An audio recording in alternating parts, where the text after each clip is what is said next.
أعوذ بالله من الشيطان الرجيم.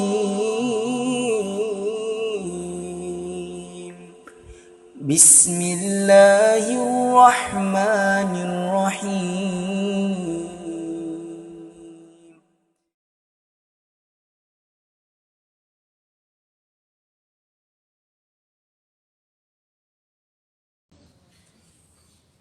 Assalamualaikum warahmatullahi wabarakatuh.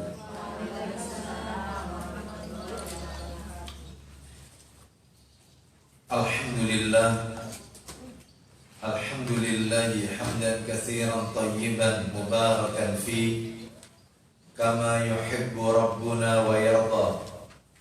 Wa ashhadu an la ilaha illallah wahdahu la syarika lah wa ashhadu anna Muhammadan abduhu wa rasuluh.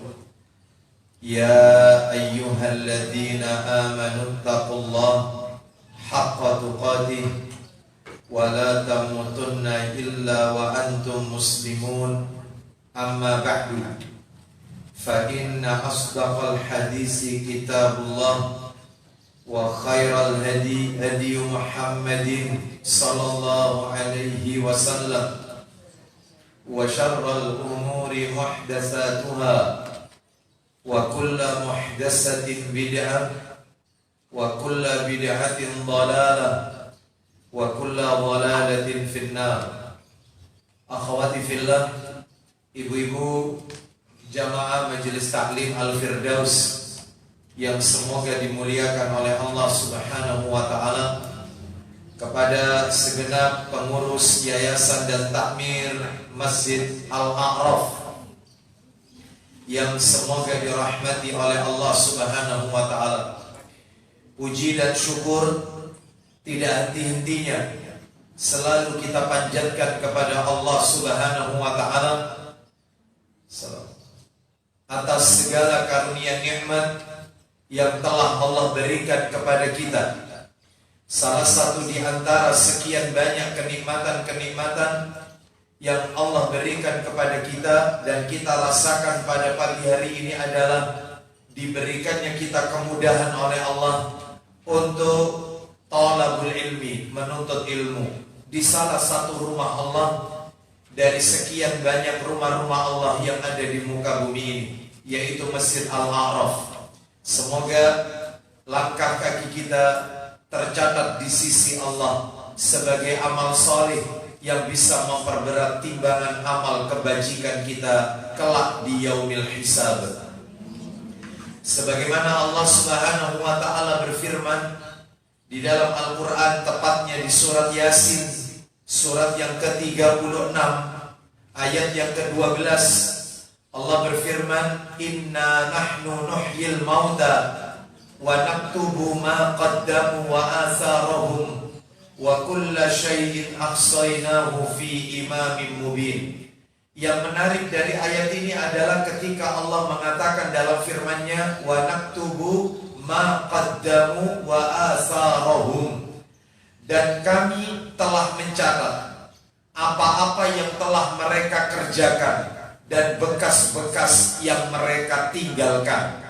Yang dimaksud dengan bekas-bekas yang telah mereka tinggalkan adalah langkah kaki hamba-hamba Allah yang dipergunakannya ketika di dunia untuk menuju ke tempat-tempat yang diridhoi oleh Allah Subhanahu wa taala. Salah satunya adalah melangkahkan kaki ke masjid untuk menunaikan sholat 5 waktu berjamaah, melangkahkan kaki untuk menuju majelis-majelis ilmu seperti yang ibu-ibu lakukan di hari ini, mulai pagi sampai siang nanti.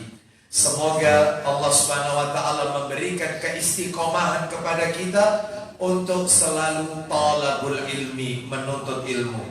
Ibu-ibu Majelis Taklim Al-Firdaus rahimani wa rahimakumullah. Kita lanjutkan materi kita seperti biasa.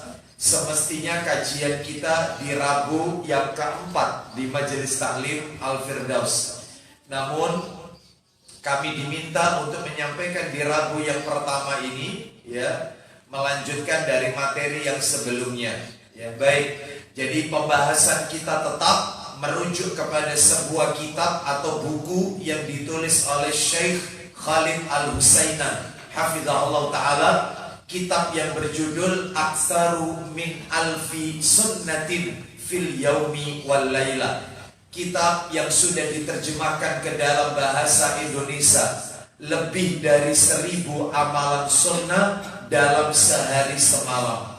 Dan kita masih berada di sunnah yang ke-6. Kalau kita lihat di dalam daftar isi buku ini, kita sudah memasuki sunnah yang ke-6, yaitu sunnah dalam berpakaian. Itu pun belum tuntas. Mudah-mudahan hari ini kita bisa tuntaskan sunnah dalam berpakaian. Tidak memperpanjang mukadimah, kita review sedikit dari apa yang sudah kami sampaikan pada pertemuan yang lalu.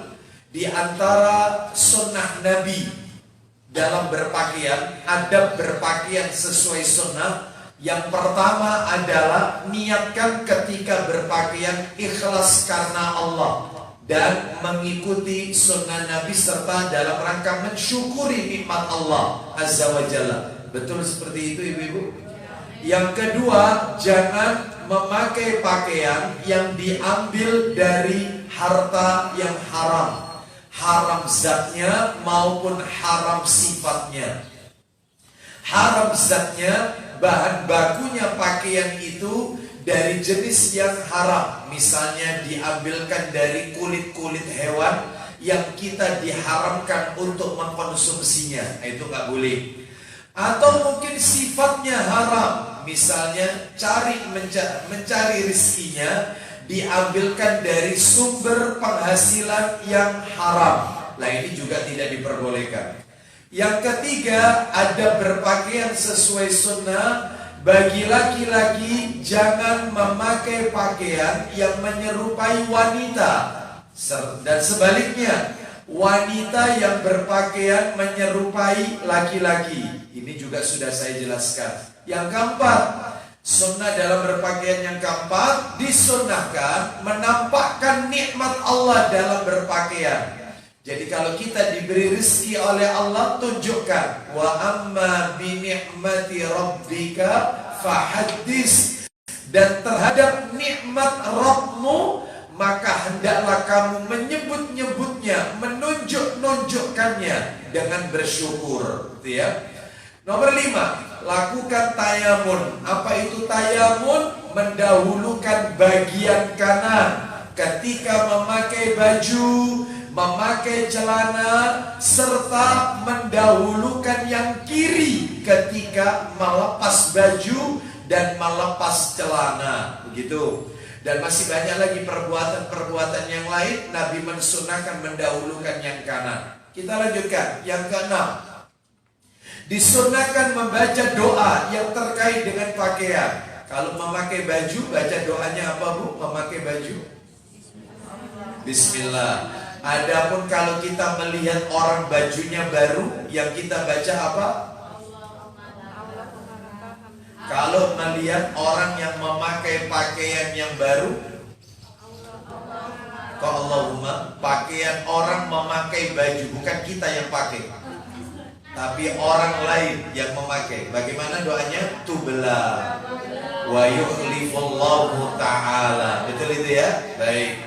Terus kemudian juga kalau kita memakai pakaian yang baru, lah itu Allahumma lakal hamdu anta kasautanihi as'aluka min khairihi wa khairi ma suni'alahu wa a'udzu bika min syarrihi wa syarri ma suni'alahu. Baik. Yang ketujuh, bagi laki-laki tidak boleh isbal. Jangan melakukan isbal. Apa itu isbal?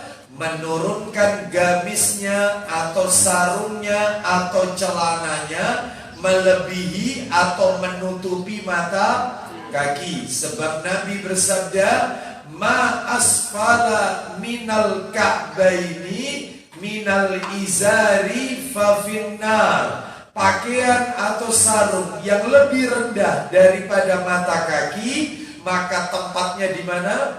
Neraka. Nomor 8, jangan memakai pakaian syuhra atau pakaian sensasional atau pakaian popularitas. Nggak boleh. Ya. Bahkan Nabi juga mengatakan, man labisa thawba syuhratin albasahullahu yaumal qiyamah thawban mislahu thumma talahhabu fihi annar. Siapa yang berpakaian mewah alias popularitas, Allah akan memakaikannya pakaian tersebut pada hari kiamat, kemudian dinyalakan api di dalamnya. Ini nggak boleh. Mungkin karena model pakaiannya, mungkin karena warnanya, coraknya yang menjadikan pusat perhatian orang. Pakaian popularitas ini nggak boleh. Yang nomor 9, jangan meniru pakaian yang dipakai oleh orang-orang kafir atau ahli maksiat. Seperti celana disobek bagian lututnya, sempit, tipis, ada gambar-gambar, yaitu ciri khas mereka orang kafir seperti salib dan yang lainnya. Ini tidak diperbolehkan, ya. Man tasyabbaha biqaumin fahuwa minhum. Barang siapa yang menyerupai suatu kaum, maka dia bagian dari kaum tersebut. Terus yang ke-10, ya. Sampai 10 kemarin itu kan. Yang ke-10 jangan memakai, mohon maaf. Yang ke-10 disunahkan memakai pakaian berwarna putih. Untuk laki-laki, untuk wanita boleh, tapi sebaiknya dihindari, ya.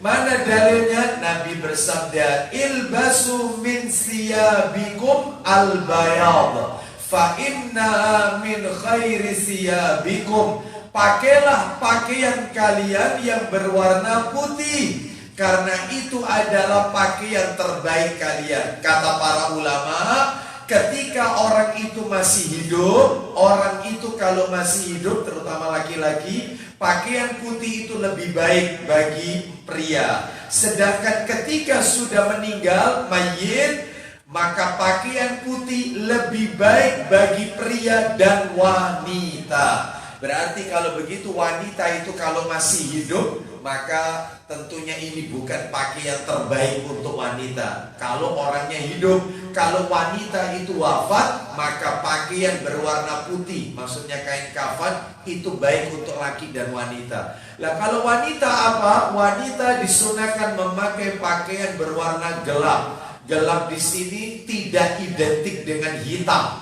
tidak. Warna gelap. Jadi hindari warna-warna yang soft, ya. Warna pink, merah muda, coklat muda, gitu ya. Merah apa ini?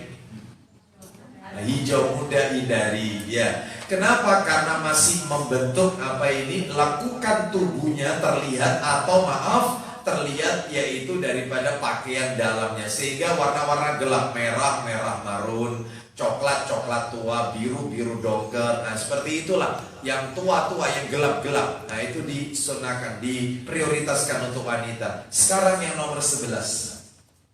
Kita lanjutkan, 11. Jangan memakai pakaian yang bergambar makhluk bernyawa. Jangan memakai pakaian yang bergambar makhluk bernyawa. Jangan. Makhluk bernyawa di sini maksudnya adalah ya manusia dan gambar hewan. Kalau tumbuhan boleh tumbuhan. Kenapa? Loh, manusia makhluk hidup, tumbuhan juga makhluk hidup. Apa bedanya tumbuhan kok boleh, manusia tidak boleh? Karena tumbuhan tidak ditiupkan roh. Nggak ada ruhnya tumbuhan. Kalau manusia punya ruh, hewan juga punya ruh. Sedangkan tanaman atau tumbuhan, pemandangan, maka ini tidak ada ruh, tidak ditiupkan ruh. Makanya kalau ada di sini yang profesinya guru atau menggambar, guru gambar, ya melukis, maka silakan melukis boleh, asalkan pemandangan atau mungkin tanaman, tumbuhan, ya, atau mungkin juga gambar-gambar yang lain yang bukan makhluk bernyawa. gitu ya. Atau kalau memang harus makhluk bernyawa, hilangkan bagian kepalanya. Kenapa? Karena intinya gambar itu adalah kepala. Jadi kalau kepala sudah dihilangkan, maka boleh. Contoh, ada sebagian itu Bu, contoh praktek wudhu, wudhu dan sholat yang benar di masjid-masjid, itu biasanya ada gambar orangnya, tapi wajahnya sudah diblurkan, wajahnya sudah dihapus atau sudah ditutup ya. Maka yang seperti ini boleh. Makanya poster-poster kajian yang dikirim ada gambar ustadznya, maka wajahnya ditutup atau diblurkan ya, seperti itu. Karena intinya gambar itu kepala. Maka kalau kepala saja tidak ada badan, itu tidak boleh. Kalau ada badan tanpa kepala, itu diperbolehkan. Makanya yang punya usaha beauty ya, busana, yaitu ada manikin ya. Manikin apa manikin? Manikin. Nah, hanya kepala doang nggak boleh ya. Sebaiknya mulai dari leher sampai kepala untuk memajang, yaitu busana buatannya. Maka nggak apa-apa yang seperti ini tanpa kepala. Kepalanya diganti yang biasa saja ya. Misalnya bulat tanpa ada mata, tanpa ada telinga dan seterusnya. Termasuk boneka-boneka anak-anak kita. Kalau bonekanya menyerupai makhluk bernyawa, nggak boleh. Ustadz, bonekanya Angry Bird, ya nggak apa-apa. Kan tidak ada orang model kayak Angry Bird. Ada ya, boleh. Doraemon, boleh. Kan tidak ada orang kayak Doraemon. Lah terus yang tidak boleh, Barbie. Dia Barbie ya, jelas ada rambutnya, ada mata, ada tangannya, jarinya jelas, kakinya jelas. Maka yang kayak begini nggak boleh, gitu ya. Oleh karena itu maka boneka ini juga tidak diperbolehkan. Baik, kita lanjutkan. Jadi jangan memakai pakaian yang bergambar makhluk bernyawa. Dalilnya disebutkan, ditulis saja. Hadis riwayat Muslim dalam kitab Sahih Muslim. Ya, Sahih Muslim. Nomornya yaitu nomor 556.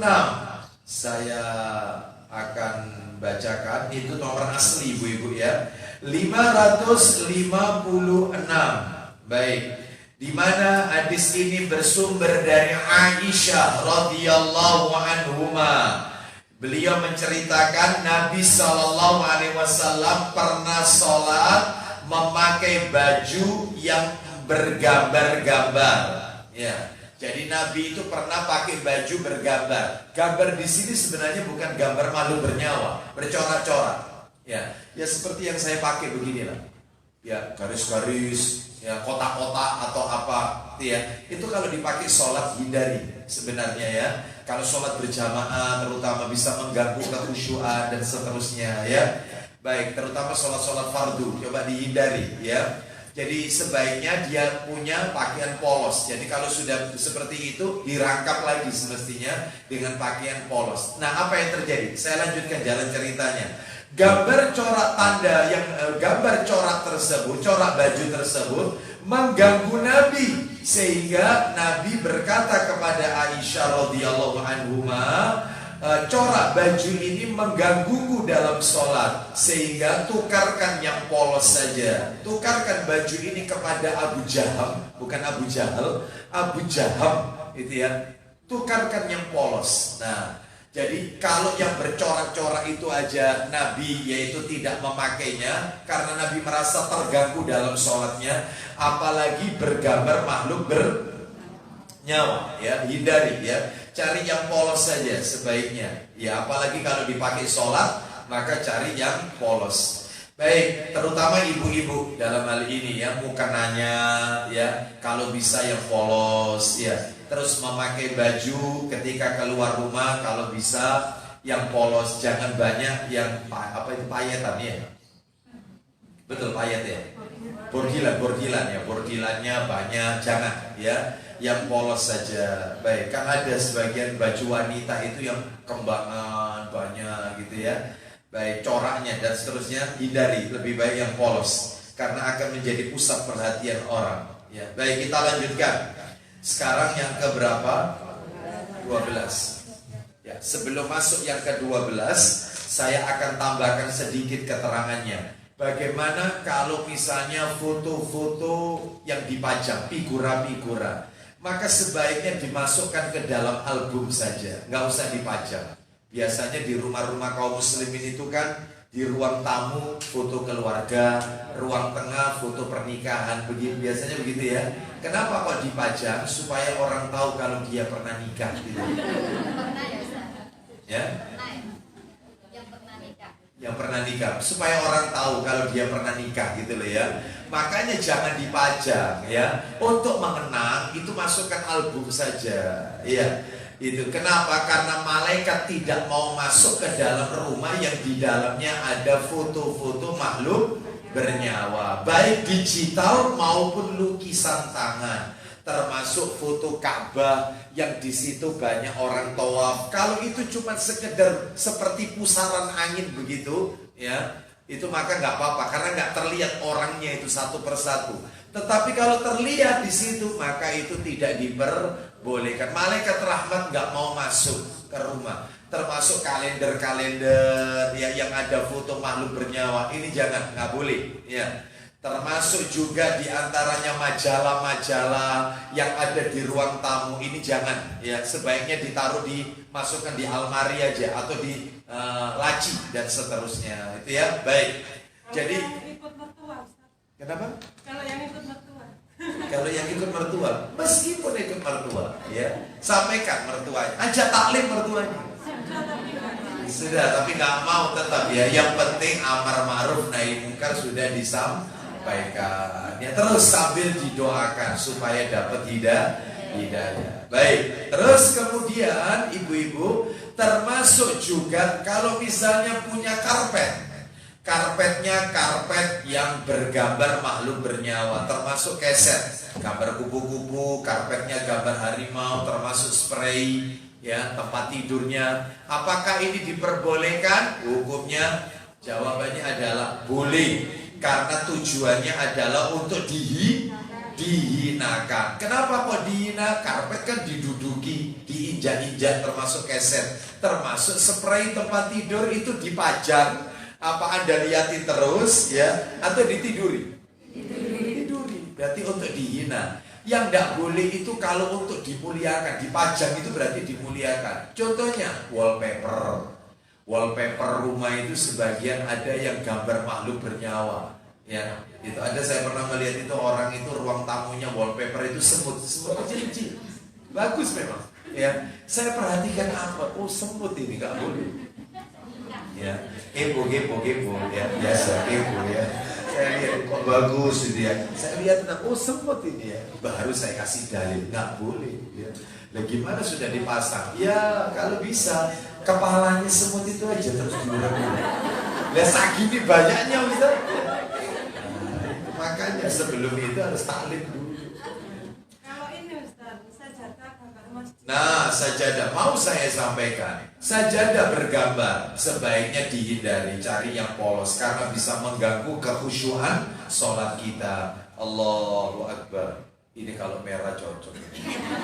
Sayang biru saya. Nah ini ya, kok agak miring gitu ya, apa ini garisnya itu. Nah itu makanya cari yang polos, ya, cari yang polos. Baik, kita lanjutkan.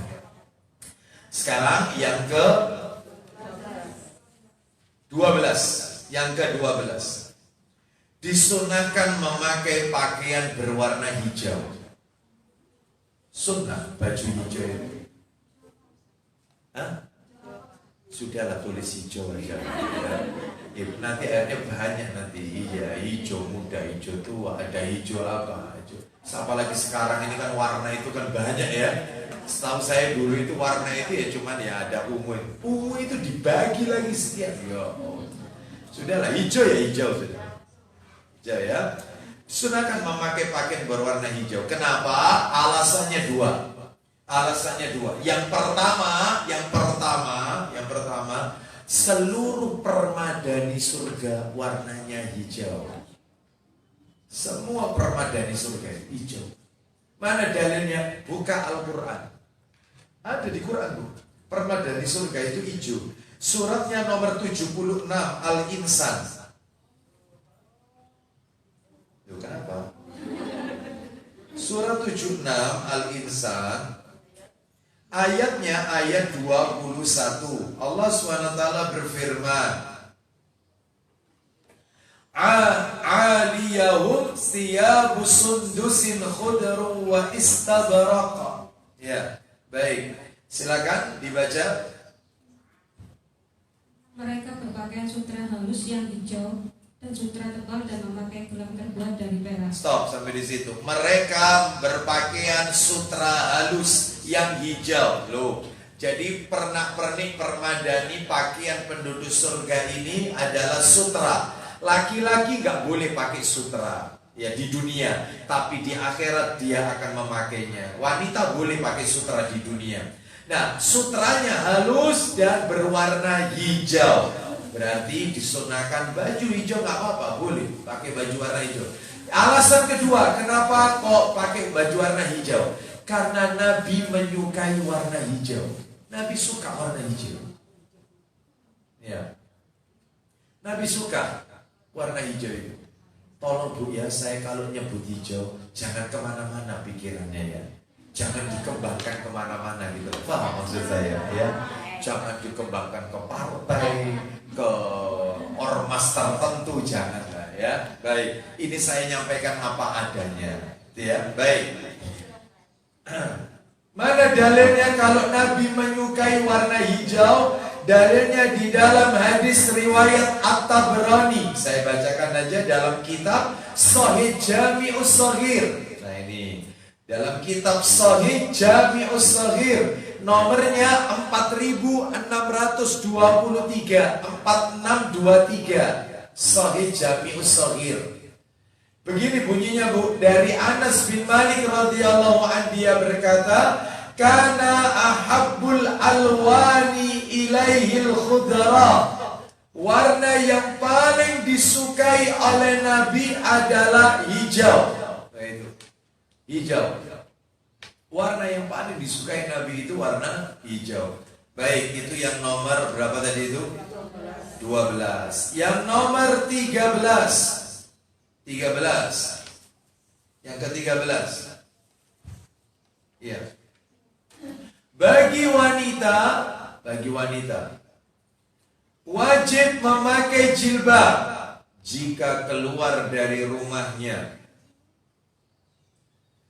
Bagi wanita wajib memakai jilbab jika keluar dari rumahnya dan jika berjumpa dengan orang yang bukan mahramnya. Bagi wanita wajib pakai jilbab jika keluar dari rumahnya dan jika berjumpa dengan orang yang bukan mahramnya. Jilbab yang dimaksud di sini jilbab syar'i. Kita dengarkan dulu sebelum kita berkembang ciri-ciri jilbab syar'i. Baik, kita baca dulu dalilnya wanita wajib pakai jilbab. Jadi jilbab bukan budaya Arab, ya. Sebagaimana yang dikatakan oleh seseorang yang ada di negeri kita ini, yang konon katanya pakar Quran, ahli tafsir Quran Indonesia, tetapi putrinya sendiri masuk televisi tidak pakai jilbab, padahal Quran memerintahkan pakai jilbab. Ya, bahkan dia mengatakan jilbab itu budaya Arab. Makanya Bu, saya mengatakan berkali-kali, sumber hukum di dalam Islam ini memang betul ada dua. Sumber hukum dalam Islam, Quran sama hadis. Betul. Tapi tidak cukup Bu. Sebab semua kelompok itu ya pakai Quran, pakai hadis. LDII pakai Quran hadis, Muhammadiyah Quran hadis, terus NU Nahdlatul Ulama Quran hadis, ya. Jamaah Tabligh Quran hadis, ya. Terus sampai juga Syiah itu Quran hadis. Sampai mereka yang suka ngebom sana, ngebom sini. Bahkan mereka yang mengatakan negeri ini negeri kafir. Bahkan mereka mengkafirkan ulil amri kita, suka buat onar, ngebom di mana-mana. Itu juga dasarnya Quran dan hadis. Makanya tidak cukup berhenti di situ.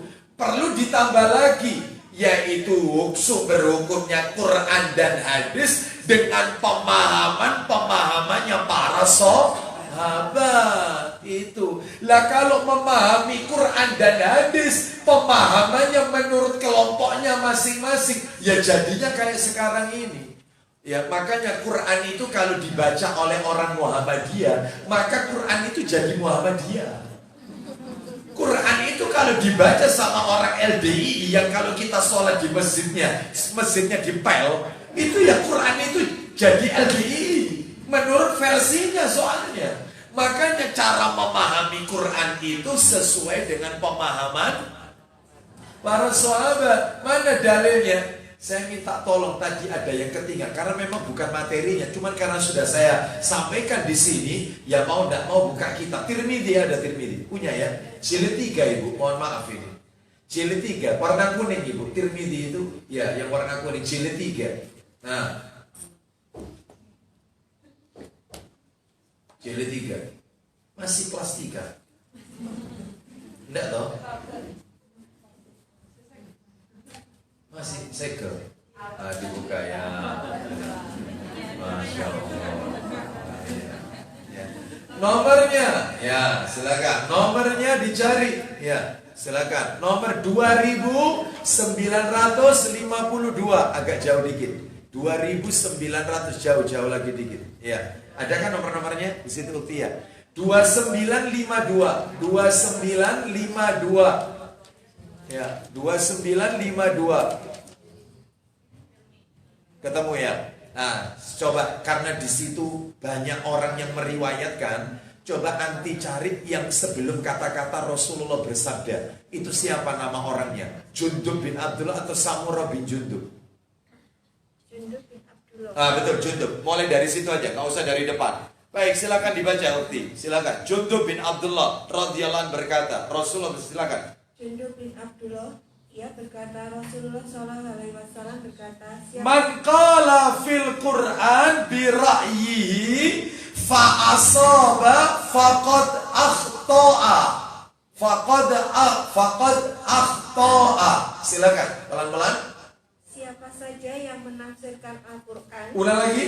Siapa saja yang menafsirkan Al-Quran Terus dengan pendapatnya sendiri ternyata dan benar. Stop. Siapa yang menafsirkan Al-Quran menurut pendapatnya sendiri dan ternyata benar. Hebat kan?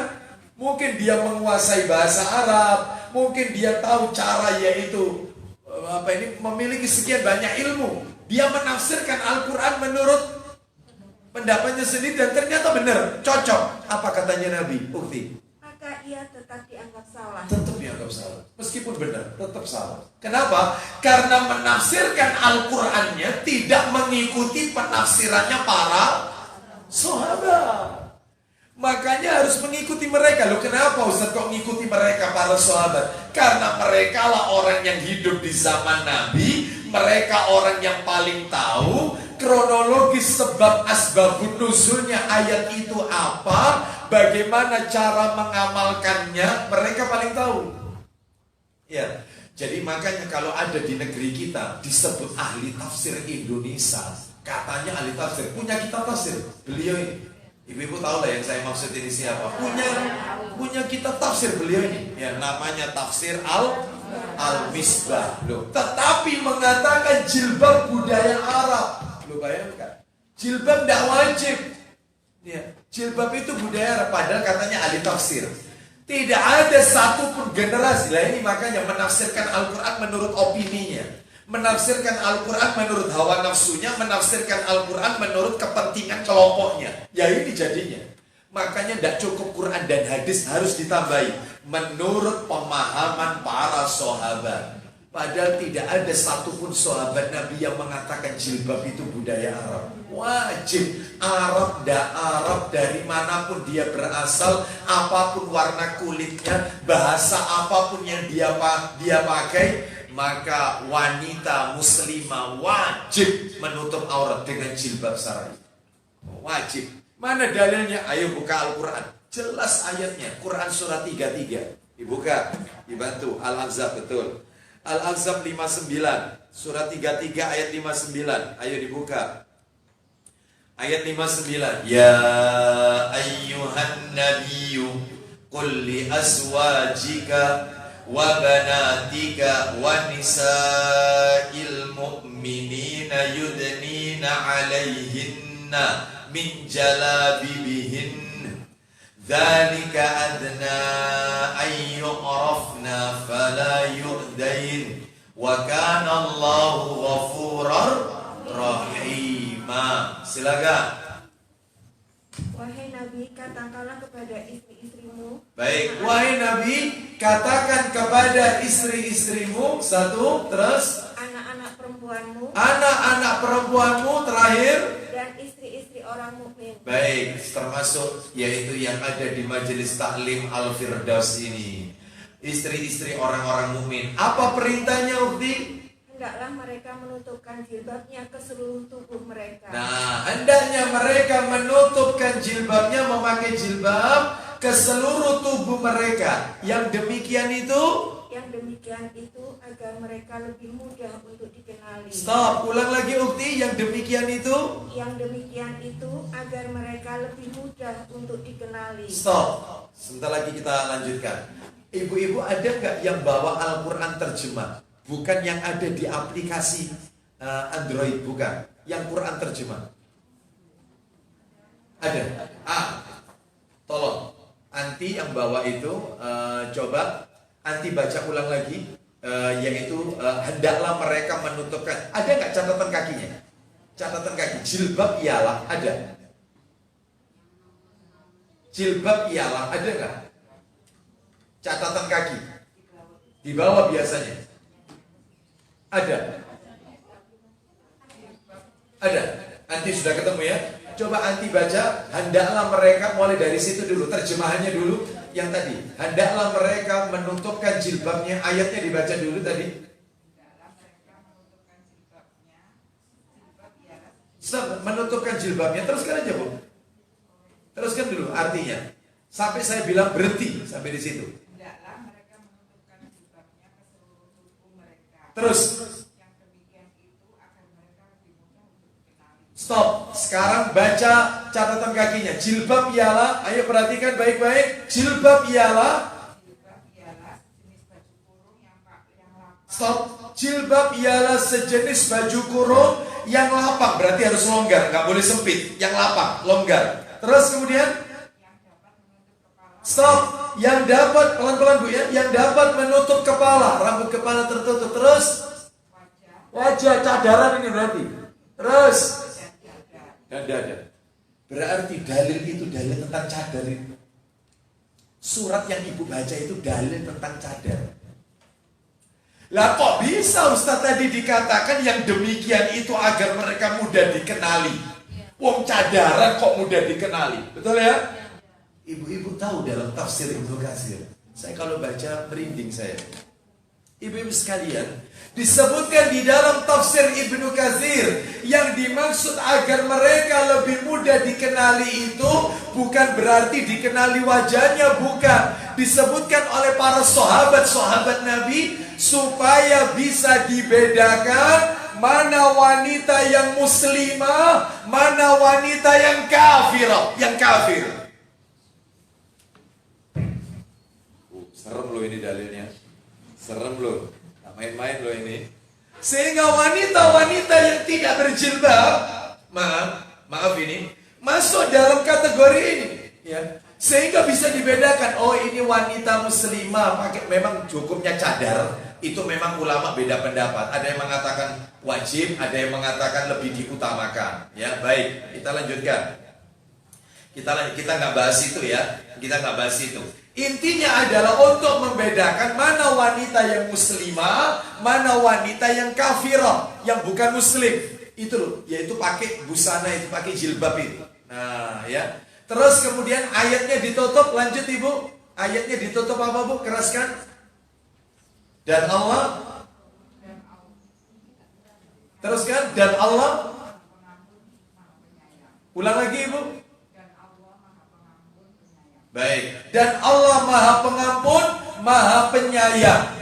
Bu, mohon maaf ini. Ayatnya dari awal Nabi disuruh istri-istrinya berjilbab, anak perempuannya berjilbab, istri-istrinya orang yang beriman disuruh berjilbab agar mereka lebih mudah untuk dikenali. Ayatnya ditutup Allah Maha Pengampun. Kok kayaknya tidak nyambung Ustadz ya? Kok ditutup Allah Maha Pengampun? Katanya para ulama, salah satunya disebutkan dalam tafsir Ibnu Katsir, wanita pakai jilbab syar'i dosanya diampuni oleh Allah Azza wa Jalla.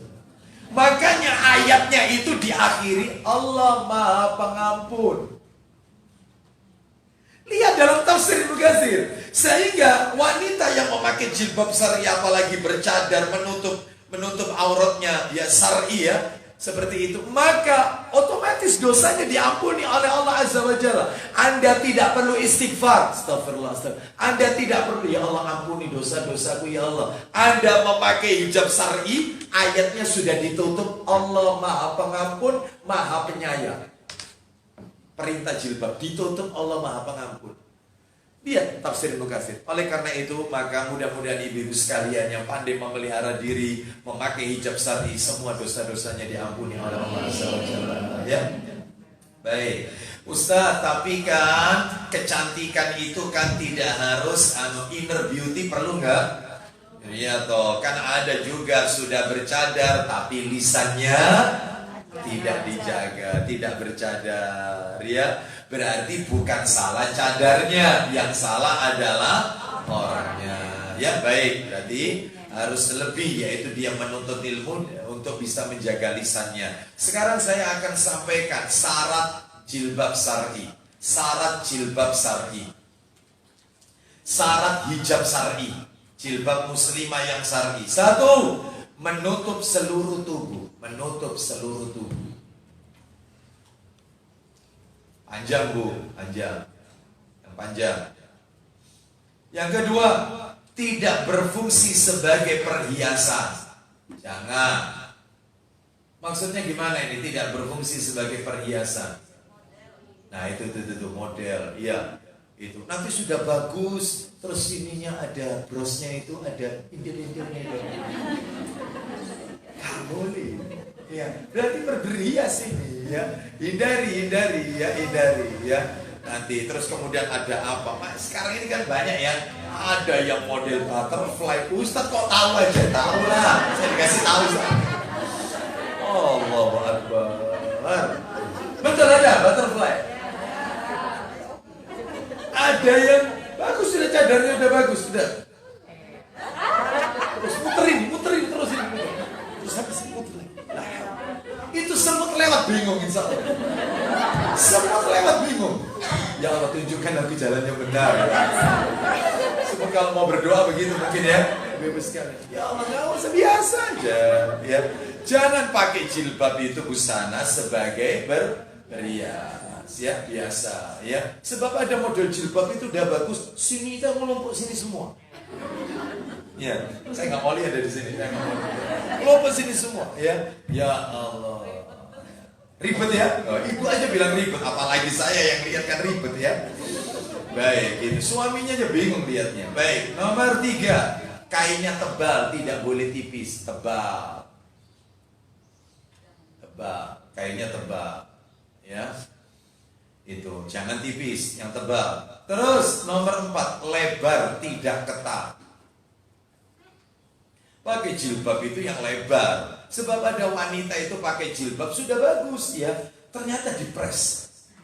Ya Allah, pres gitu ya. Terus kemudian dimasukkan di dalam bajunya. Itu tadi.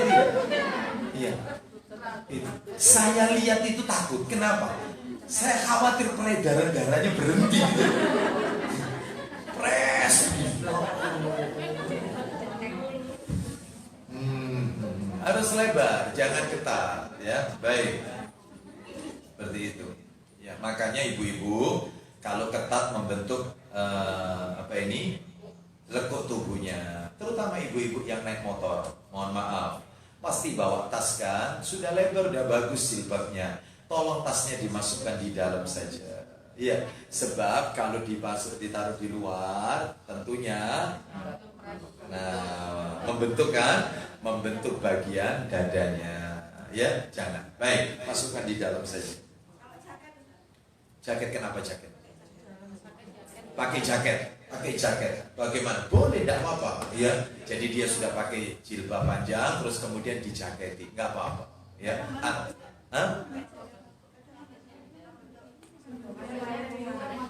Oh, jaketnya ya jangan yang press ya, jaketnya yang lebar aja.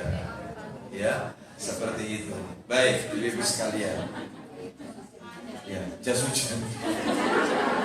Apa merebet ke kawan-kawan. Terus nomor yang kelima, tidak diberi parfum.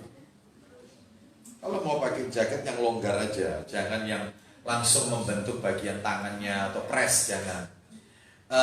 Tidak diberi parfum. Tidak boleh diberi parfum. Hijabnya kan ada yang disemprot.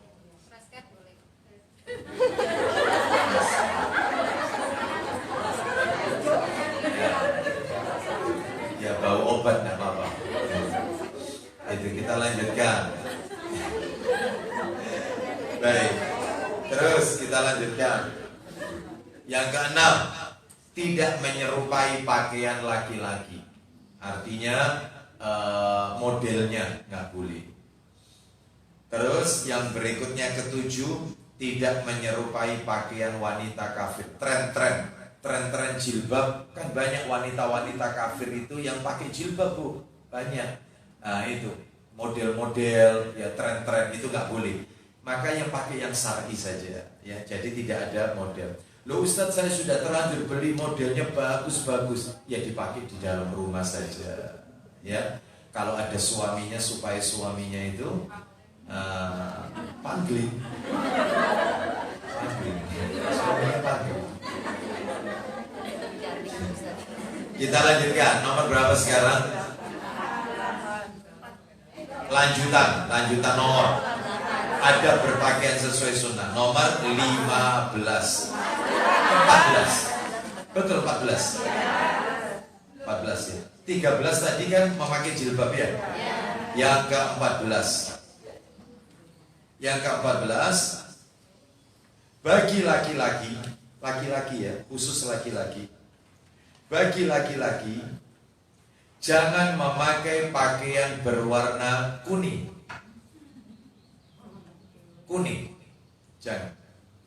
Jangan memakai pakaian berwarna kuning. Dalilnya disebutkan di dalam hadis riwayat Muslim, dalam kitab Sahih Muslim. Saya bacakan aja, nomornya 2077. 2077. Saya bacakan, perhatikan. Ketika Rasulullah sallallahu alaihi wasallam melihat sahabat Abdullah bin Amr bin Al-As radhiyallahu anhuma memakai pakaian berwarna kuning, maka Nabi sallallahu alaihi wasallam bersabda, apa kata Nabi? Inna hadihi min siyabil kuffar fala talbasha. Ini pakaiannya orang-orang kafir, maka janganlah kamu memakainya. Loh, nggak boleh dipakai pakaiannya orang-orang kafir. Ustadz, kuningnya kuning yang bagaimana? Ada sebagian yang mengatakan kuningnya kuning seperti warna biksu. Tahu biksu? Oranye. Seperti itu katanya yang tidak boleh. Ada lagi yang mengatakan kuning yang dimaksud di sini adalah kuning yang mencolok. Atau kuning apa itu ya? Partai apa? Nggak usah bahas partai. Apa kuning apa itu ya? Kodang atau yang mencolok lah, gitu ya. Nah itu. Ada lagi yang mengatakan yang tidak boleh kuning itu adalah kuning yang hasil dari celupan, winter. Hasil. Kalau dari awalnya beli baju itu sudah kuning, ya awalnya sudah kuning, maka ini nggak apa-apa. Tetapi yang tidak boleh itu adalah yang hasil celupan. Ada yang mengatakan demikian. Maka saya pribadi hindari sajalah. Masih banyak baju warna yang lain. Kalau memang mau dipaksakan, pakai yang terakhir tadi, yaitu yang tidak boleh yang hasil celupan. Hasil celupan winter. Kalau beli dari tokonya dasarnya sudah kuning, itu nggak masalah. Saya pribadi untuk kehati-hatian saya hindari. Ya saya hindari. Masih banyak warna pakaian yang lainnya. Wallahu a'lam bishawab. Terus yang berikutnya nomor 15. Bagi laki-laki jangan memakai pakaian berwarna merah. Laki-laki ya, jangan memakai pakaian berwarna merah. Saya jelaskan dulu ini. Ya, ibu-ibu sekalian, mana dalilnya? Dalilnya yaitu disebutkan di dalam kitab ensiklopedia larangan menurut Al-Quran dan As-Sunnah yang ditulis oleh yaitu Syekh Salim bin Id Al-Hilali hafizahullah ta'ala. Itu kalau ibu-ibu lihat di halaman 228. Bu, begini Bu, tentang baju warna merah. Ada sebagian ulama yang mengatakan yang tidak boleh itu adalah warna merah yang jreng, merah lombok. Itu ada yang mengatakan demikian. Tolong ini perhatikan ya, ini fatwa-fatwa ulama, pendapat-pendapat.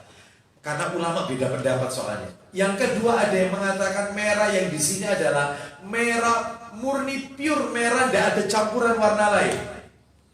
Merah nggak ada campuran warna lain, itu yang tidak boleh. Tetapi kalau ada sedikit campurannya, misalnya ada hitamnya atau bergaris warna lain, atau jangankan bergaris, merah polos tapi mereknya di sini tertulis warna lain mereknya, nggak apa-apa. Yang penting tidak menimbulkan kesan merah polos. Ini pendapatnya Ibnu Qayyim Al-Jauziyah. Ini itu yang penting jangan merah polos ya, jangan terkesan polos. Ada ulama yang lain mengatakan yang tidak boleh itu adalah warna merah hasil celupan lagi.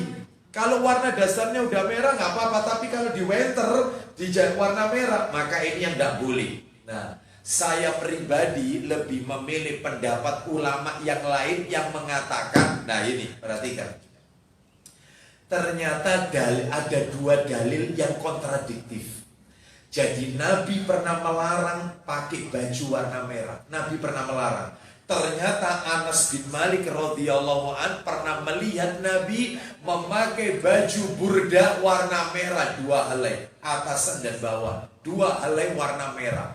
Itu dilihat oleh Anas bin Malik radhiyallahu an. Loh terus kok kontradiktif, Nabi melarang tapi Nabi sendiri kok pakai? Maka kata para alim ulama, hadis yang melarang itu sudah dimansuh, sudah dihapus, sehingga yang berlaku boleh pakai baju warna merah. Jadi intinya saya pribadi lebih cenderung kepada pendapat ulama yang mengatakan boleh pakai baju warna merah, boleh. Untuk kehati-hatian saja, kalau bisa dikompromikan aja. Kalau bisa jangan yang polos, hindari. Yang ada sedikit bergaris atau mungkin yang transparan, ada garis apa transparan tapi, atau mungkin mereknya terlihat, ya nggak apa-apa. Kombinasi, corak dikit nggak apa-apa. Yang penting tidak terkesan polos. Kita lanjutkan sekarang yang nomor 16. Ibu-ibu ternyata berakhir sampai nomor 16 saja. Hanya 16 saja. 16, jangan memakai pakaian yang terlalu minim.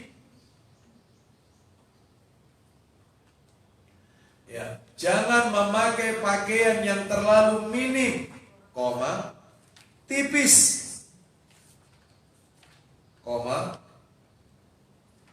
tembus pandang.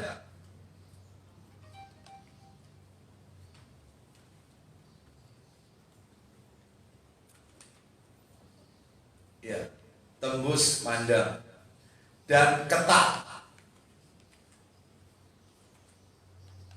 Ya, dalilnya di mana? Silakan dibuka Sahih Targhib wa Tarhib jilid 4.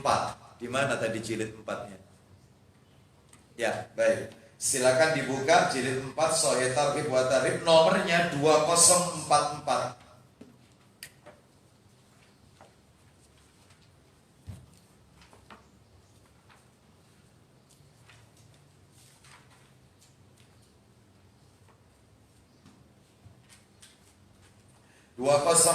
Silakan dibaca dari Abu Hurairah radhiyallahu anhu. Silakan.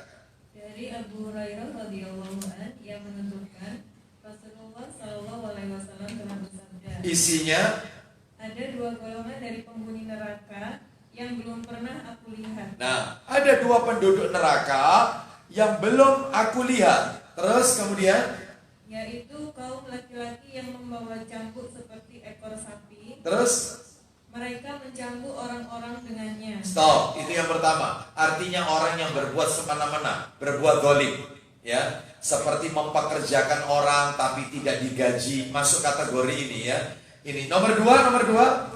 Dan kaum wanita yang berpakaian namun terlihat telanjang. Kaum wanita yang berpakaian tapi seperti telanjang karena pakaiannya terlalu minim, tipis, tembus pandang, ketat. Bahkan sebagian auratnya terlihat, bahkan pakaian-pakaian yang bisa merangsang kaum pria. Maka ini nggak boleh. Terus lanjut. Menggoyang-goyangkan pundak mereka lagi berjalan berlenggak-lenggok. Nah, jadi mereka menggoyang-goyangkan pundak mereka.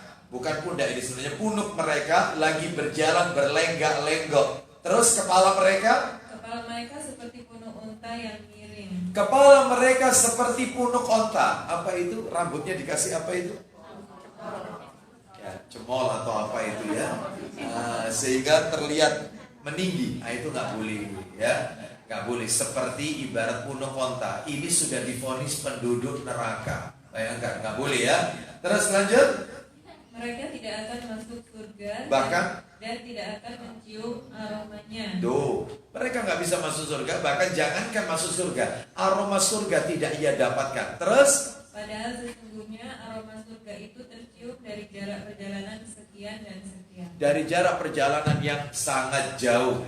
Baik, jadi ini ibu-ibu sekalian larangannya. Lanjutkan lagi, tambahkan 2045 Sahih Targhib wa Tarhib, riwayat Abu Dawud itu nomor 2045 Sahih Targhib wa Tarhib dari Aisyah radhiyallahu anhuma. Silakan. Dari Aisyah radhiyallahu anhuma bahwasanya Asma binti Abu Bakar pernah masuk menemui Rasulullah sallallahu alaihi wasallam. Lanjut. Dengan mengenakan pakaian tipis. Asma ini saudara kandungnya Aisyah radhiyallahu anhuma, iparnya Rasul ini. Masuk ke rumah Abu Bakar, ayahnya berarti ya, pakaiannya tipis. Maka Rasulullah Shallallahu Alaihi Wasallam berpaling darinya dan bersabda. Nabi berpaling, nggak mau lihat. Terus kemudian Nabi bersabda, wahai Asma, sesungguhnya seorang perempuan itu apabila telah mencapai usia haid atau balik, tidak boleh terlihat darinya kecuali ini dan ini. Terus Beliau mengisyaratkan kepada wajah dan telapak tangannya. Nah, wajah dan telapak tangan. Sehingga ulama beda pendapat terkait masalah cadar. Bagaimana hukumnya? Makanya ada yang mengatakan wajib, ada yang mengatakan ditekankan. Ya, wallahu a'lam bishawab. Jadi tuntas sudah materi kita ibu-ibu sekalian terkait dengan sunnah dalam berpakaian. Baik, sebelum saya lanjutkan pembahasan berikutnya, masuk ke bab berikutnya. Sampai di sini ada yang mau bertanya? Ya, silakan ibu. Yang keras ibu. Langsung aja bu.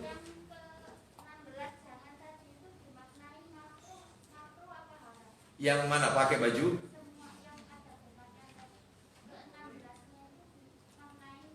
Oh, larangan-larangan ini tadi. Larangan-larangan seperti tidak boleh memakai pakaian warna kuning, terus kemudian tidak boleh memakai larangan. Apakah itu dimanai makruh ataukah haram? Haram ibu, nggak boleh.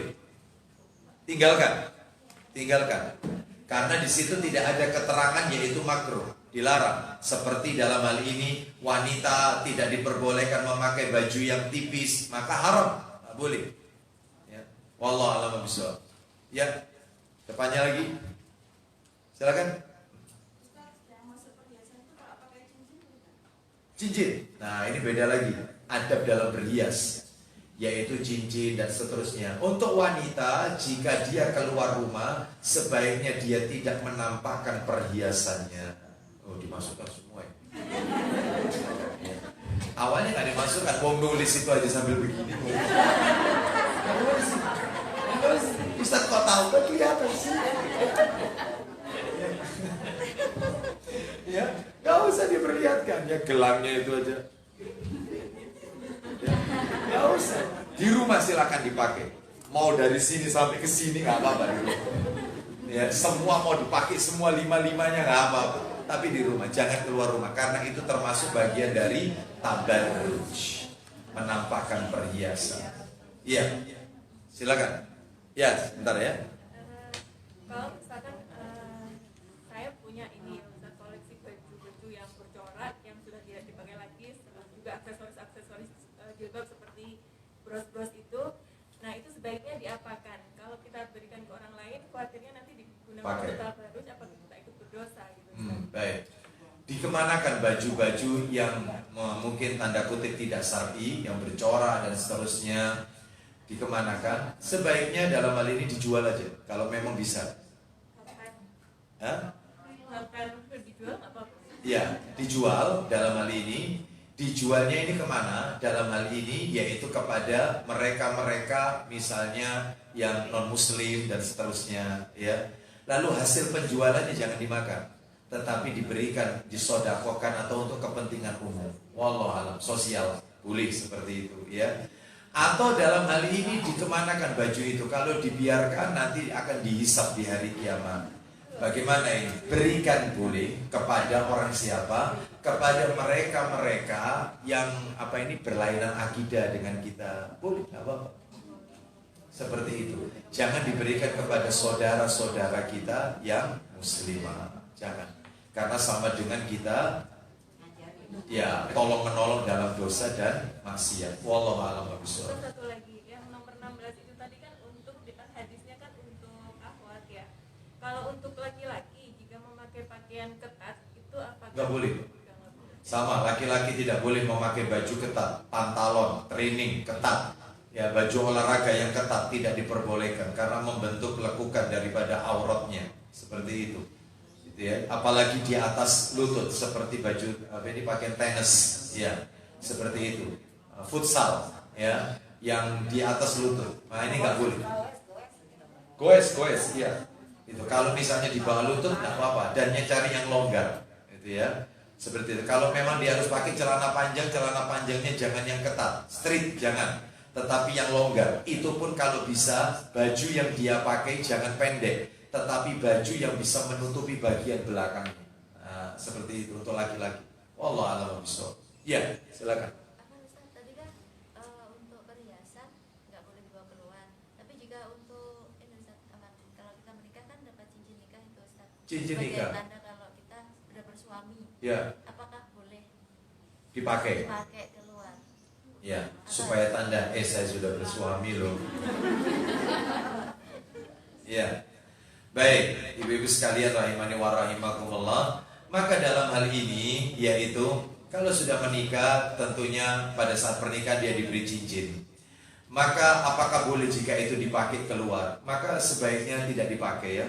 Karena apa? Karena ini termasuk berhias. Ya. Sebaiknya itu digunakan ketika di rumah. Ya. Adapun kalau misalnya orang itu ya dia sudah menikah atau tidak, maka dalam hal ini kan tidak perlu ditanya. Ya. Maka dalam hal ini langsung aja tanya kepada orang tuanya. Di mana rumahnya, tanya ke orang tuanya.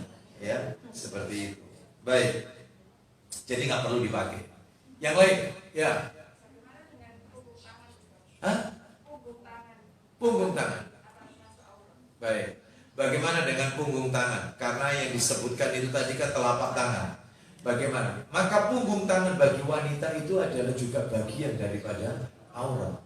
Jadi almar'atu auratun. Wanita itu adalah aurat, mulai dari ujung rambutnya sampai ujung kakinya.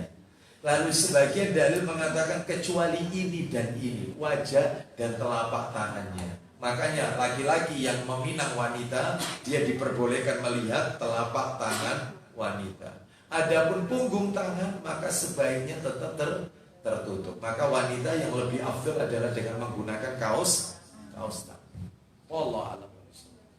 Itu ya, untuk kehati-hatian. Ada lagi? Kalau tidak ada saya teruskan. Ya, terakhir. Mengenai hadis yang dihapus itu asbabnya gimana? Saya kok pengen penjelasan yang lebih gamblang begitu. Ya. Nah, afwan. Jadi hadis yang pertama adalah Nabi melarang memakai baju warna merah. Terus kemudian setelah itu tidak berselang lama Nabi memakai baju warna merah. Kata para alim ulama, riwayat yang pertama, yang larangan Nabi itu sudah dimansuh. Dimansuh ini adalah hukumnya sudah terhapus.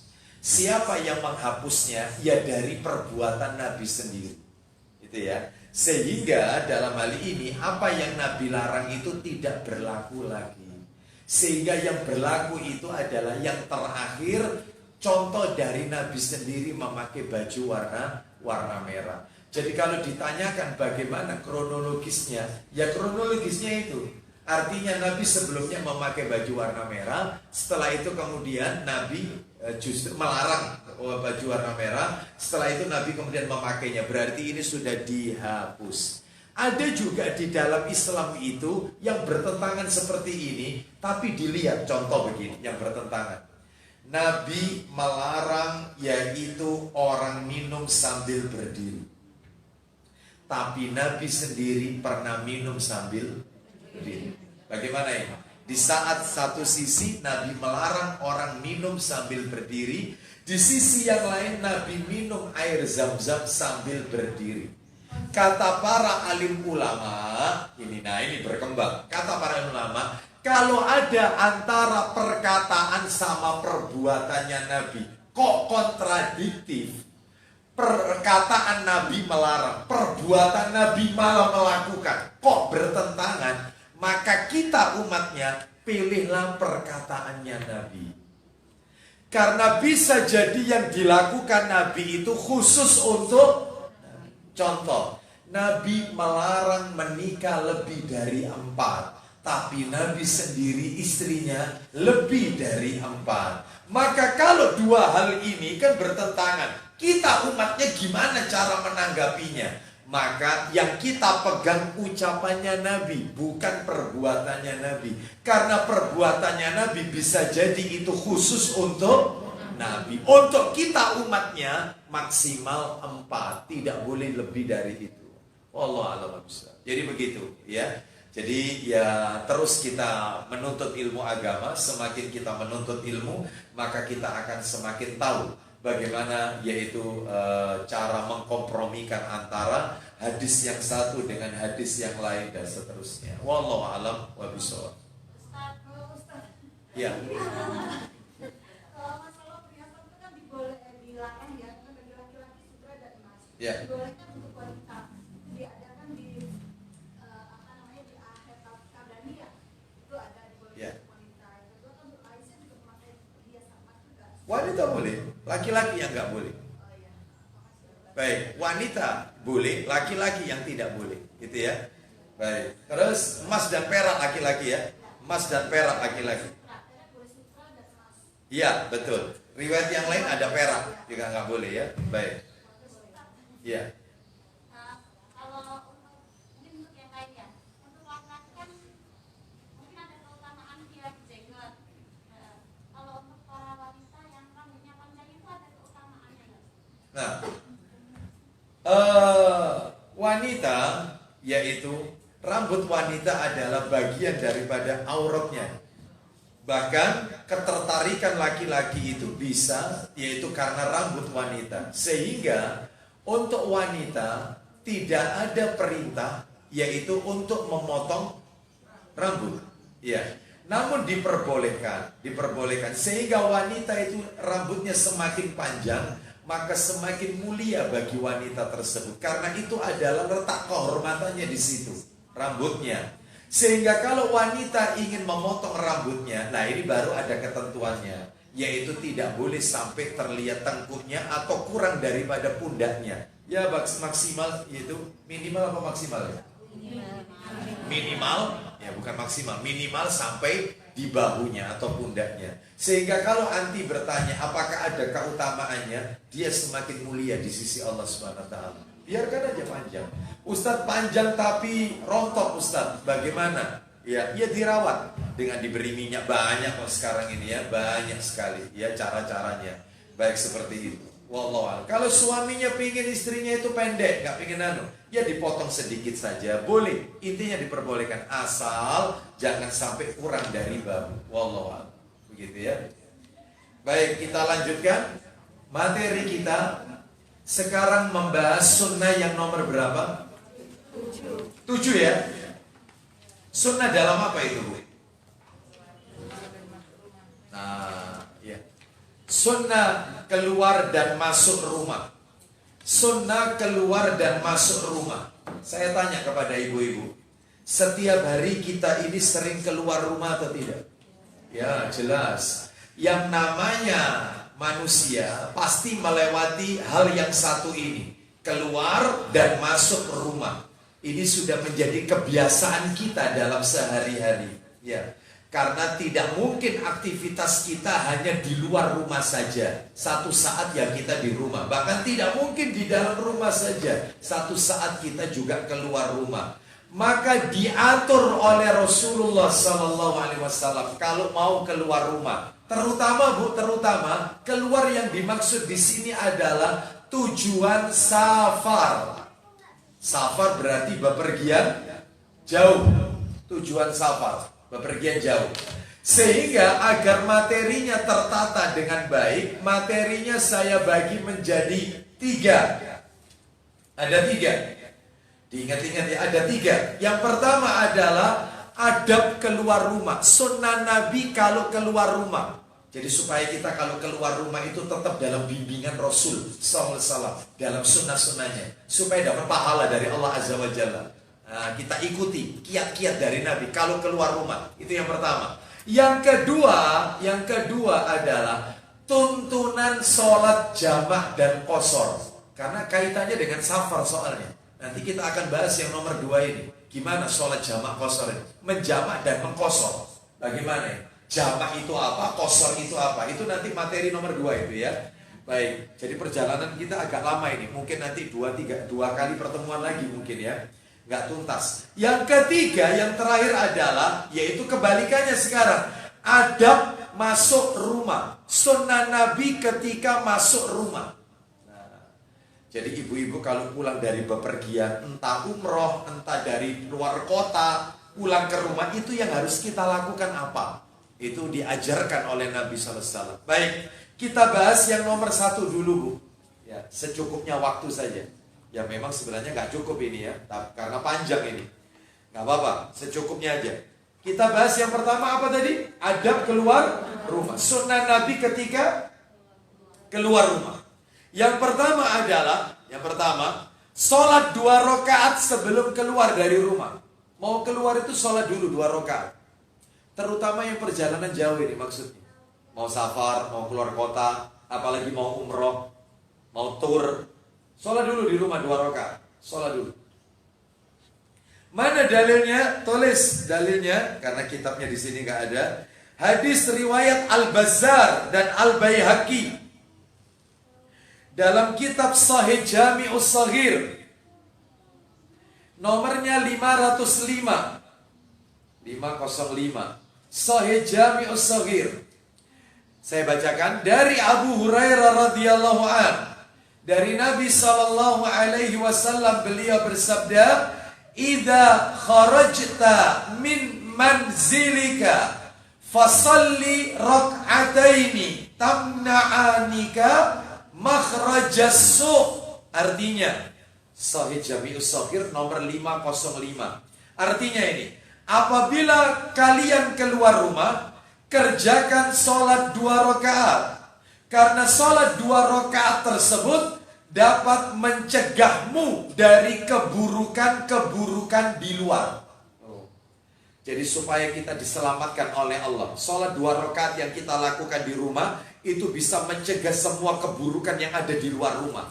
Dibohongin orang, digendam, ditipu, ya, disesatkan orang alamatnya, ya, dan seterusnya, ya. Atau misalnya diganggu orang di jalan, macam itu bisa dihindarkan, bisa terhindar. Penting ini sholat 2 rakaat, ya. Niatnya tidak ada niat lafaz khusus, ya. Yang penting yaitu sholat aja 2 rakaat dalam hati, niatnya karena mau keluar rumah. Tidak ada lafaz khusus seperti usolli apa, nawa itu apa, tidak ada. Langsung aja menghadap kiblat, ya, dalam hati karena kita akan melakukan safar. Wallahu a'lam. Jadi tidak perlu mengabarkan isi hati kita kepada Allah, karena Allah sudah tahu apa isi hati kita. Ya, baik. Jelas sampai di sini? Kita lanjutkan. Nomor 2. Yang nomor 2. Disunahkan keluar rumah. Disunahkan keluar rumah dengan tujuan safar, perjalanan jauh. Disunahkan keluar rumah dengan tujuan safar atau perjalanan jauh pada hari Kamis. Safar itu yang sunnah hari Kamis. Kalau mau bepergian, misalnya anak-anak lagi liburan nih. Nah, kita rencana misalnya mau keluar kota, pilih hari Kamis. Kan itu lain soal, Bu, ya. Itu lain soal. PPKM ya sudah di rumah saja. Kan gitu, Bu, ya. Tapi Ibu kalau tanya, Ustaz kalau mau keluar kota pilih hari apa? Kamis. Kenapa? Dalilnya Sahih Bukhari. Sahih Bukhari nomornya 2949 2949. Saya bacakan dari Ka'ab bin Malik radhiyallahu anhu, dia berkata, laqallama kana Rasulullah sallallahu alaihi wasallam yakhruju idza kharaja fi safarin illa yaumal khamis. Nah itu intinya itu.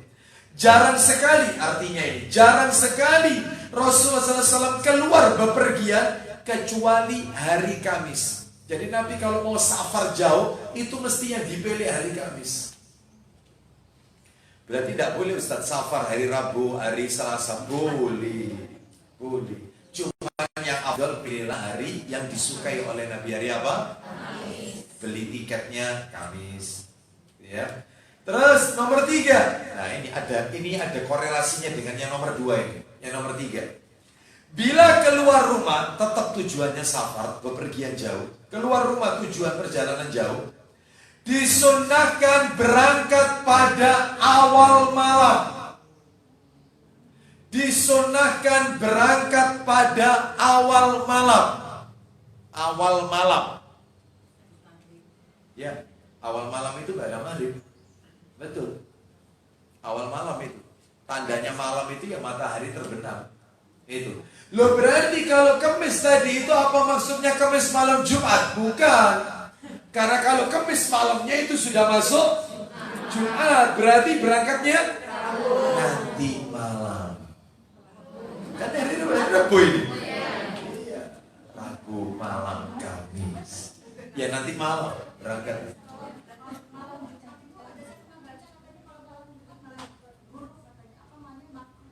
Makruh.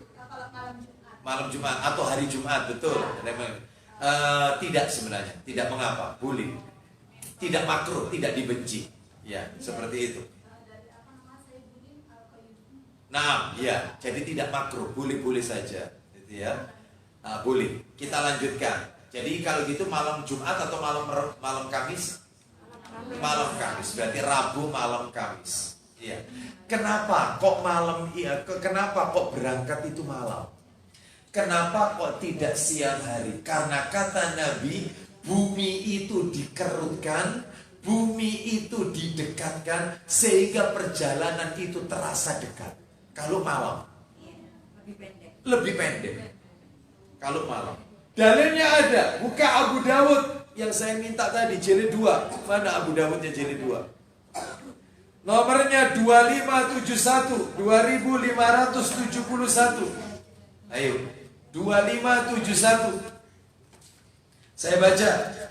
Dari Anas bin Malik radhiyallahu anhu, dia berkata, Nabi SAW bersabda, "Alaikum bid-dulja, fa innal arda tutwa bil laili." Silakan.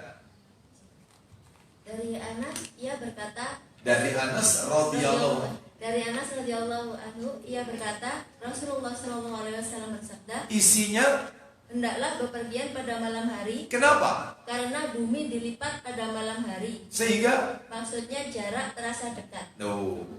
Malam hari. Harinya jelas Kamis, tapi malam. Berarti kalau begitu karena kalender Hijriah itu adalah, yaitu ketika matahari terbenam itu berganti hari, Maka ya Rabu itu, Rabu malam Kamis. Beda sama kalender Masehi, ganti hari itu pukul 00.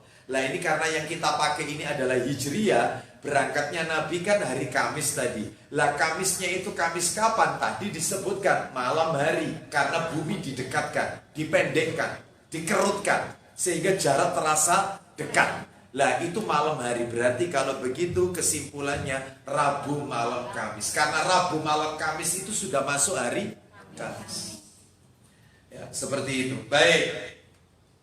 Ibu-ibu mohon maaf, ini saya rasakan betul. Saya rasakan ya. Satu saat ketika saya diberi amanah sebelum pandemi ya, untuk mengantarkan jamaah umroh, tiket pesawat itu direct, Surabaya langsung Madinah. Surabaya langsung Madinah, direct.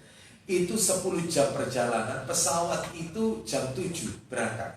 Jam 7 waktu itu ya. Kalau nggak salah harinya bukan harian waktu itu, bukan hari Kamis ya, tapi jelas malam waktu itu. Nah, pesawatnya kalau nggak salah Saudi Airlines pada waktu itu. Nah, jamaah sudah ngumpul di Bandara Juanda itu 4 jam sebelumnya. Nah, itu jam sore asar sudah ngumpul. Karena persiapan koper atau apa sudah berangkatlah kita. Kita itu perjalanan 10 jam.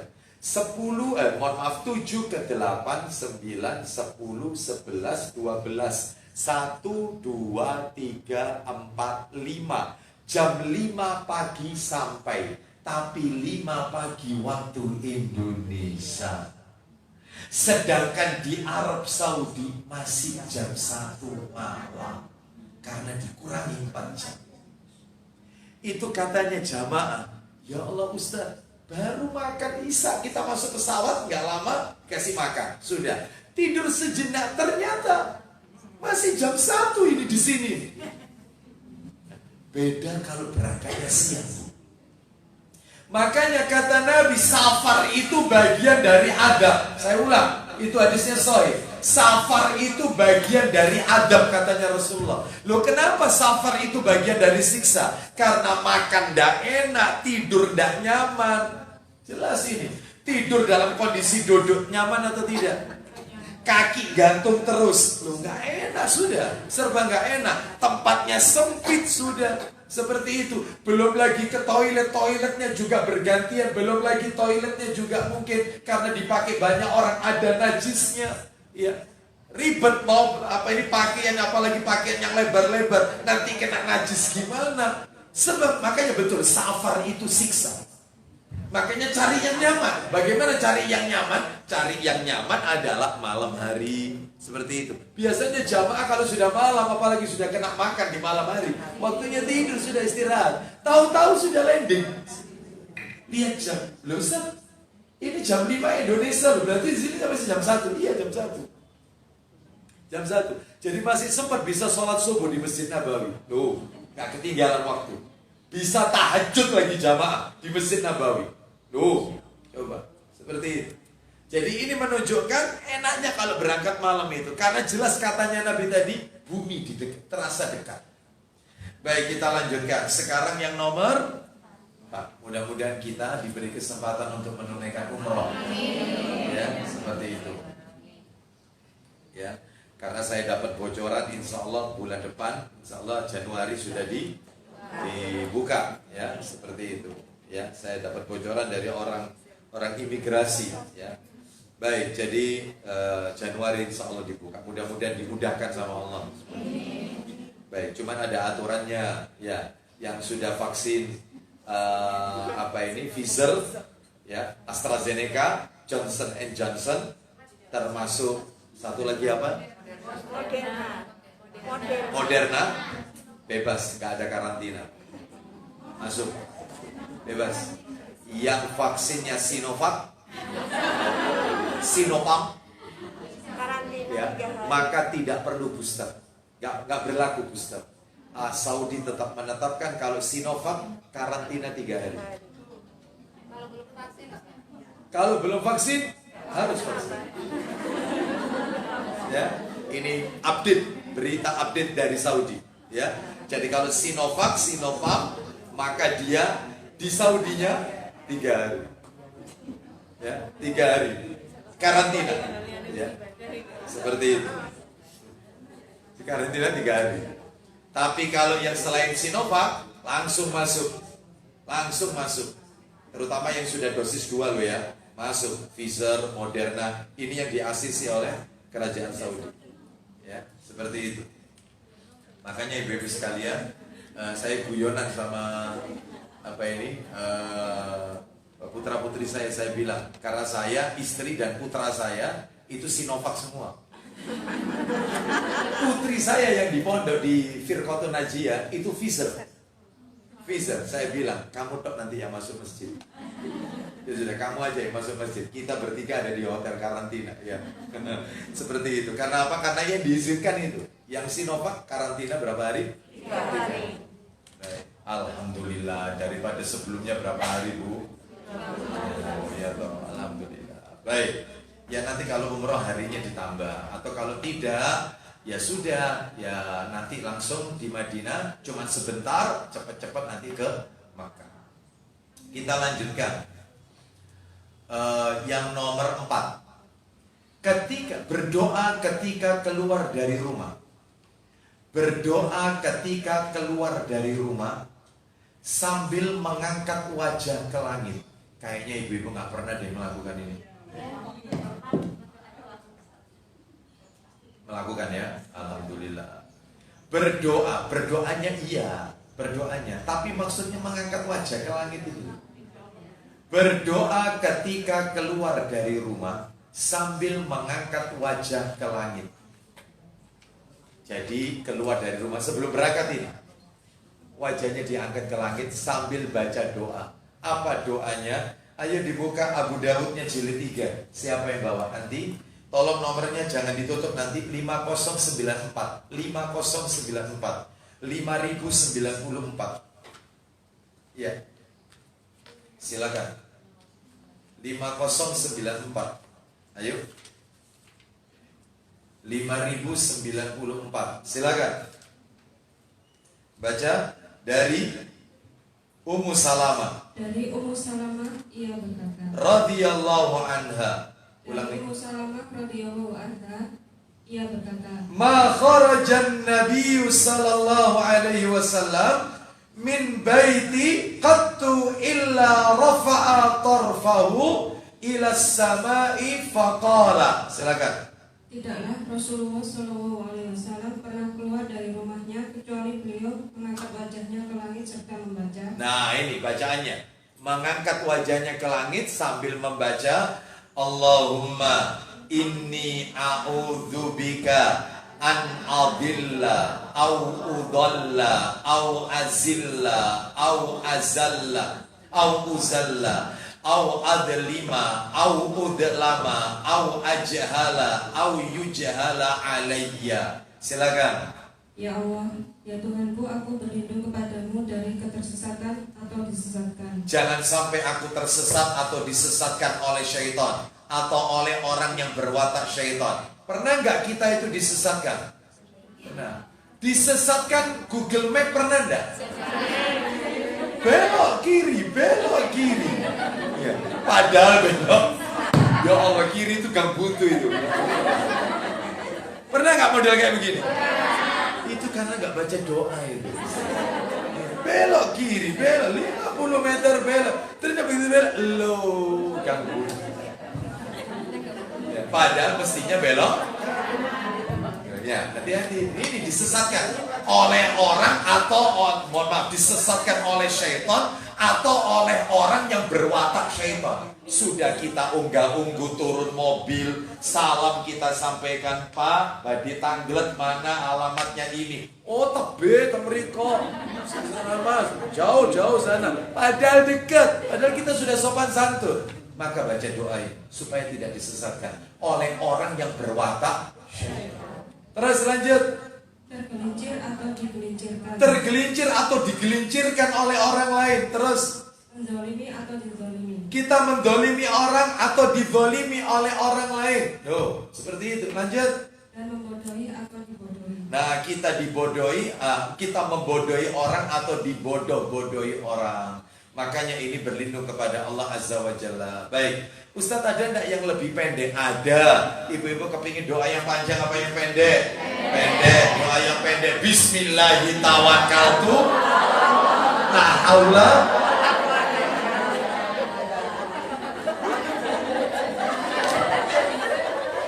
Kenapa enggak dari tadi? Doanya yang pendek, Bu. Bismillahirrahmanirrahim. La haula wala quwata illa billah. Katanya Nabi, Bu, tolong siapkan ukti 5095. 50 Abu Dawud 5095. Bu, saya jelaskan, orang kalau keluar rumah membaca Bismillahirrahmanirrahim, la haula wala quwata illa billah, itu akan ada penyeru dari langit berkata, maksudnya siapa? Allah Azza wa Jalla. Apa katanya? Faqad hudita wa kufita wa wukita. Kamu telah diberi hidayah, rizkimu sudah dicukupi, dan kau terpelihara dari godaan syaitan.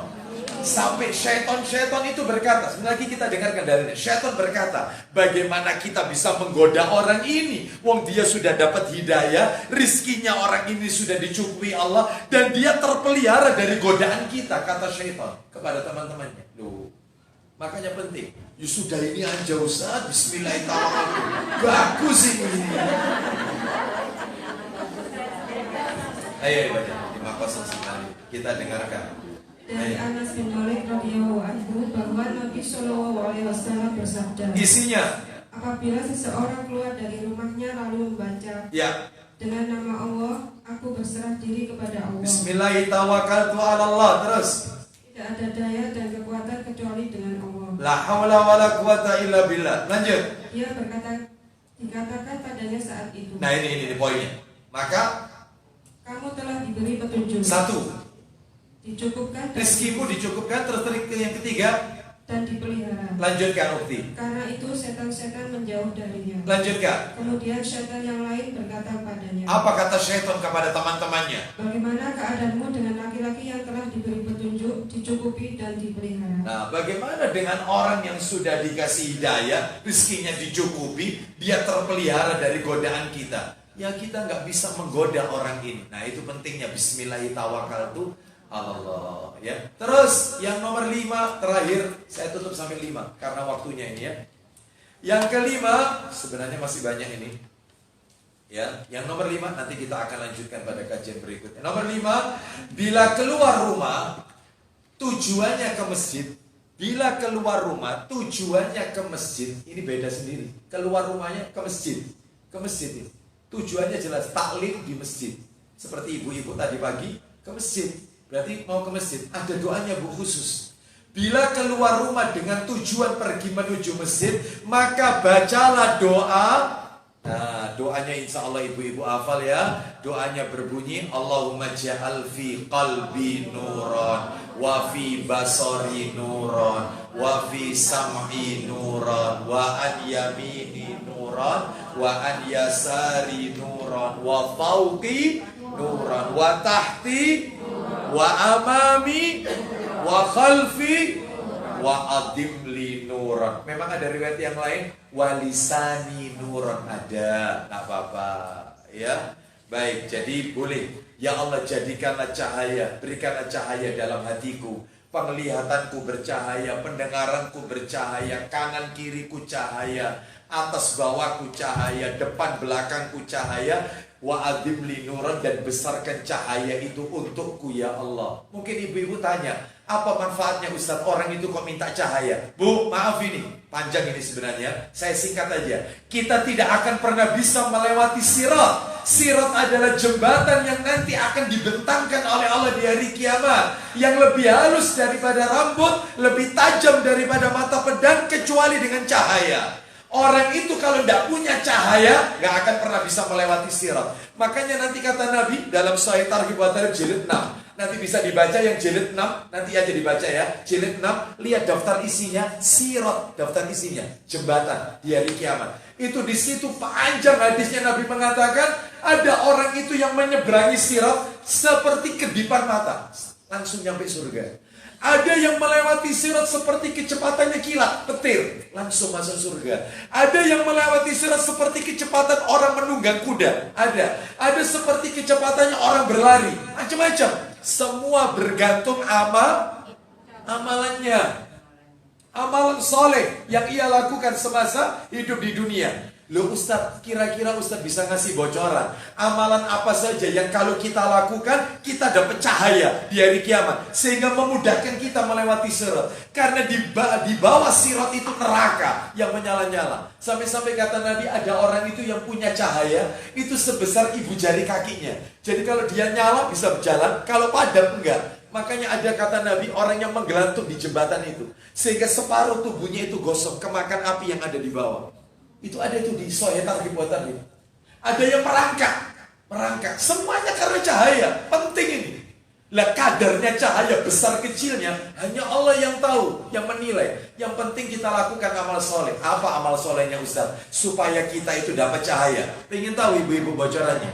Pengen tahu?